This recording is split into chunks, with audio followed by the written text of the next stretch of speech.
Hey Internet, how's it going? Welcome to another episode of the Jongravesshow. Bringing a whole bunch of gaming news and a lot of movie news your way today, so let's jump right into this thing. Story number one, which is Assassin's Creed Origins will have the series difficulty settings.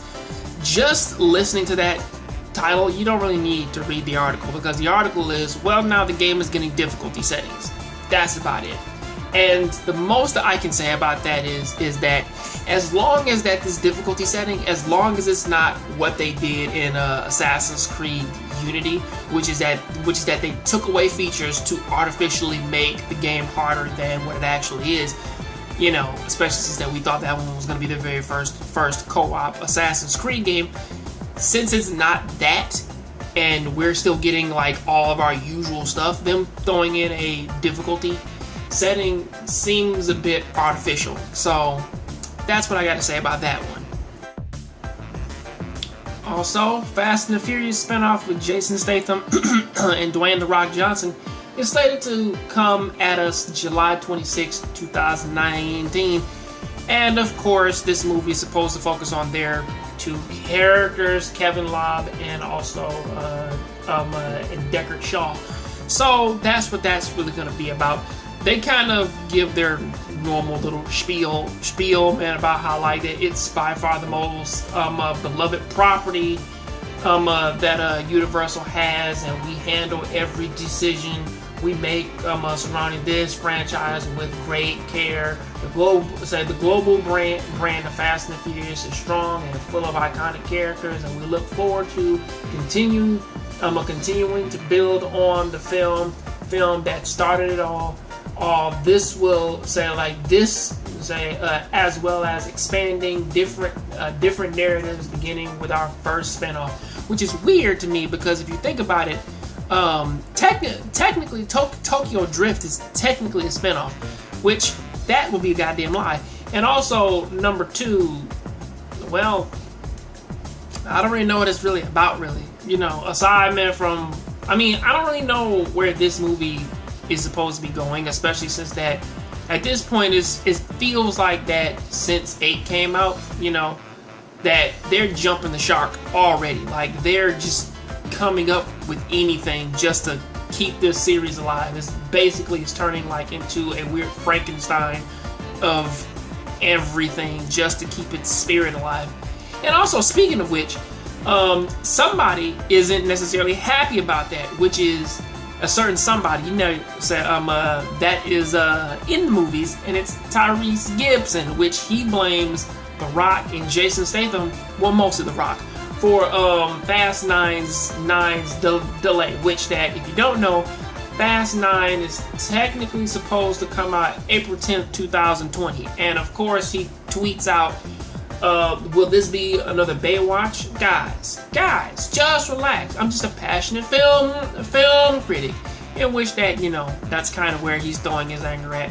Now, who does he blame? I said, does it matter who he blames? No. Does it matter, like, where half of this is going? Nah, you know. But at this point, is just these movies, they're gonna come out whenever. Micheal Rodriguez went on to say that the franchise must evolve or die. But as I look at it, they're just jumping the shark at this point. Like, movies are not supposed to last this long. Remember what happened to Freddy vs. Jason. To Freddy Krueger and also Jason. There's a reason why movies like this, why they don't last like 10 whole why they don't last like 10 whole like movies or whatever, you know. But that's what I'm saying for that one. Let's move on. Now on to some fun news, which is Keanu Reeves on the new Matrix movie, and also the Bill and Ted movie, and also John Wick 3, which that he's also planning on making. Starting off with the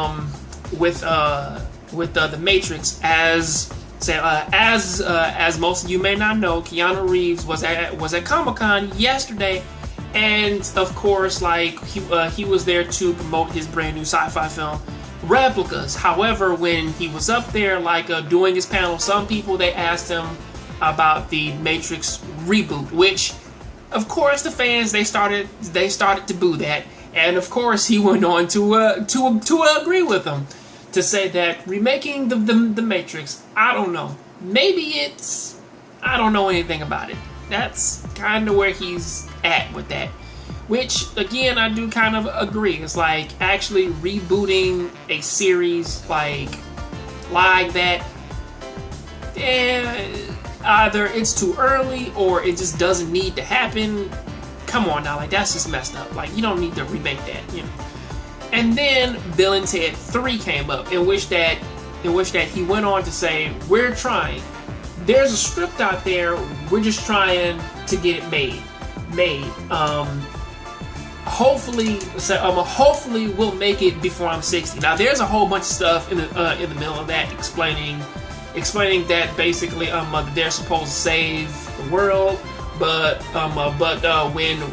when we see them, they haven't saved the world, and they're married and they have kids, and they're playing to nobody, but they have to write a song and face the music. Like that's basically what's going on with Bill and Ted. But hopefully he does get to make a part 3, because I actually like that movie. It's actually not that bad.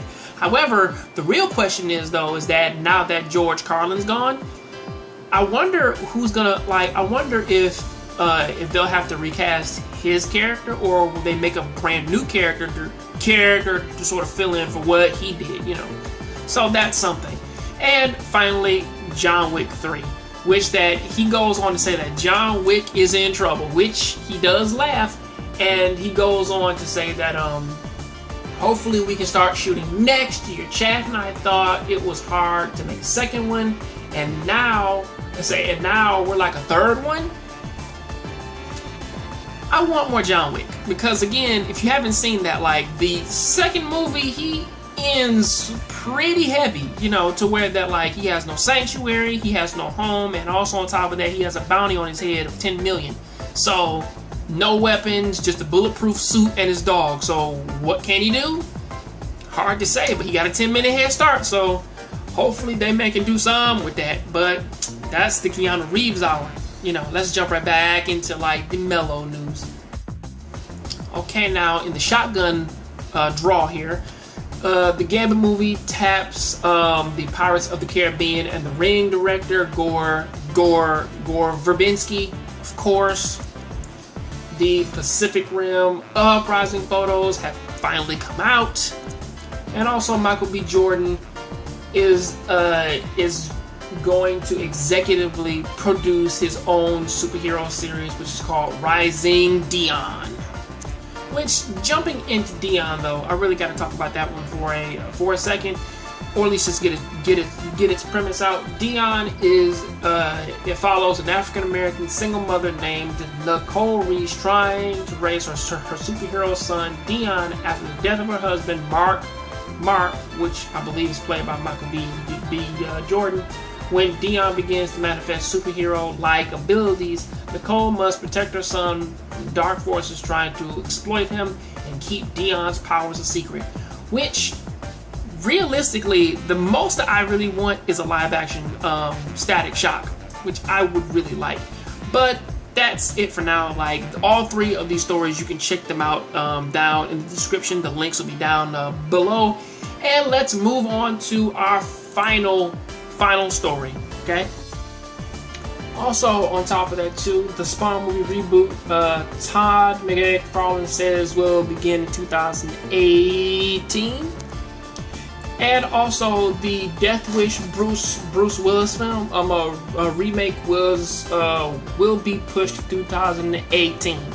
You know what the funny thing is that I'm actually happy that this movie is still being produced, because again, like a few months ago, because of his trailer, people did kind of take like that one scene of him like shooting a bad guy who just happened to be black the wrong way, which I'm actually happy that people are kind of over that now.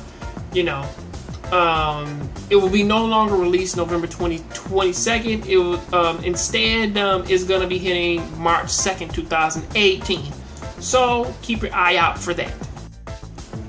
Street Fighter 5 is finally going to get an arcade mode, which, when I really think about it, now that the final character of Season 2 is about to come out, which that a lot of people do actually believe that it's Guy's Master, who also knows Bunshin Ryu, ninjutsu.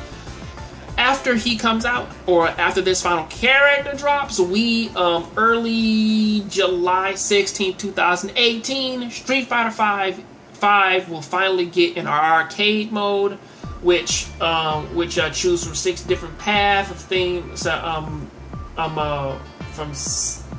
Choose from 6 different paths themed after classic Street Fighter games. A gallery mode, which unlocks hundreds of illustrations through the arcade mode. Extra battle complete. It's a time trial, which you can obtain exclusive costumes through 2018. Brand new V triggers, and I also believe each character will now have 2 V triggers added. So even more depth to the combat system. Brand new visuals. The user interface is being redesigned with a new color scheme, revised menu, and exciting pre and post fight effects. If those of you out there who don't know, this will be the start of Season 3, because again, Season 1 of Street Fighter 5 just bringing back all of the usual characters in which that we see, which are mostly the older characters. Season 2 was just brand new characters with minor balances and tweaks everywhere. Now Season 3 is where we're finally going to see them actually try to make this a fully complete game. And I believe around this point in time, people can, hopefully that they do listen to people and then they do give them their original characters, so people can stop fucking bitching about where's Sakura, where's fucking Sagat, where the fuck is Rolento and Hugo and everybody else. Hopefully they give them that so they can just stop bitching about it. But also on top of that too, I do kind of have to say that I was also bitching as well, because again, I do want Cody and Guy in there. So, you know, that is what I gotta say about that though. Please tell me, what do you think about Street Fighter?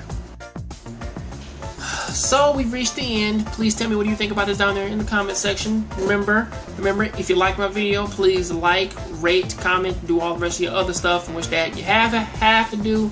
And yeah, go ahead and go ahead and check out my next video. It'll be at the end. See you later. I'm out.